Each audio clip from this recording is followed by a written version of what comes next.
নমস্কার সবাইকে। আজকের দুপুরে টিএনএন অরিজিনালে পুনরায় স্বাগত জানাচ্ছি। অনেক দিন পর্যন্ত আমি কোনো ভিডিও বানাইনি, পার্সোনাল কিছু ব্যাপার ছিল এবং কিছু স্টাডি করতে হচ্ছিল বলে আমি বানাইনি। টিএনএন অরিজিনাল এই চ্যানেলটি একটি ডিফারেন্ট নিউজ চ্যানেলের মতো কাজ করে। এখানে আপনি পলিটিক্যাল নিউজ হয়তো পেতে পারেন, কিন্তু পলিটিক্যালসের থেকে বেশি আপনি যেটা পাবেন এখন থেকে সেটা হচ্ছে প্রাকৃতিক খবর এবং অন্ধবিশ্বাসের বিরুদ্ধে লড়াইয়ের খবর আপনি এখান থেকে পেতে পারেন। তার কারণ হচ্ছে যেগুলোর ওপর কোনো নিউজ চ্যানেলের বাকি কোনো নিউজ চ্যানেল কথা বলে না, সবাই পলিটিক্যাল আইডিওলজি মানে রাজনীতির ব্যাপারে এবং ভোগবাদের পক্ষে কথা বলে। তার কারণ তাদের কাছে ওখান থেকে আর্নিং হয়, কিন্তু তারা কেউ পরিবেশের ব্যাপারে কথা বলে না। পরিবেশ, গাছপালা,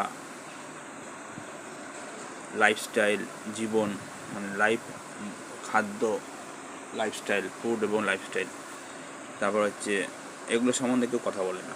তা এই চ্যানেলটা ওই জন্যই ক্রিয়েট করা হয়েছে। বিশেষত আমার এটা ওর জন্যই ক্রিয়েট করা।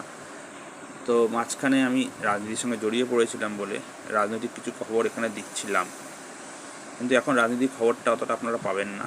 এখানে আপনারা বিশেষত পাবেন হচ্ছে এই ধরনের খবর, যেটা পুরোপুরি ডিফারেন্ট নিউজ।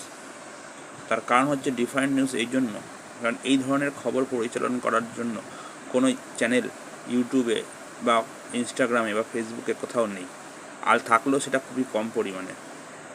এটা আপনারা বুঝতেই পারবেন। তার কারণ হচ্ছে এখনকার দিনে এবছর যা গরম দেখলেন, এবং এল নিনোর পরে যে লা নিনা আসছে, এটা কিন্তু পরিবেশ দূষণেরই একটি ফল ধরতে পারেন। তার কারণ হচ্ছে মানুষের দ্বারা পরিবেশ এতটা পরিমাণে আক্রান্ত, যে প্রকৃতি আমাদের এতটা পরিমাণে আক্রান্ত, যার ফলস্বরূপ আজকে আমাদের ওয়েদারের এরকম পরিস্থিতি হয়েছে। এরকম পরিস্থিতি অতীতে কখনো ছিল না।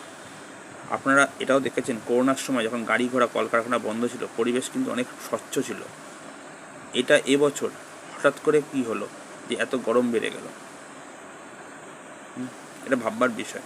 সেরকম খাদ্য নিয়ে বলবো, ফুড ব্লগারদের এক্সপোজ করব, এখানে আমরা ক্যাটারিং সার্ভিসকে এক্সপোজ করব, কুকদের এক্সপোজ করব, আমাদের অরিজিনাল খাবার কী এবং আমাদের কবার খাওয়া উচিত, খাবার নয়, সেগুলো আমরা এখানে এক্সপোজ করব। এর জন্যই এই চ্যানেলটা আমি এখন ক্রিয়েট করা হয়েছিল, যদিও করা হয়নি এ ধরনের কোনো কিছু স্যাম্পল টেস্ট বা এই ধরনের কোনো পডকাস্ট বা এই ধরনের কিছু করা হয়নি। তো এবার থেকে এই চ্যানেলে এই জিনিসগুলোই বেশি হবে, রাজনৈতিক খবরটা খুবই কম। নমস্কার।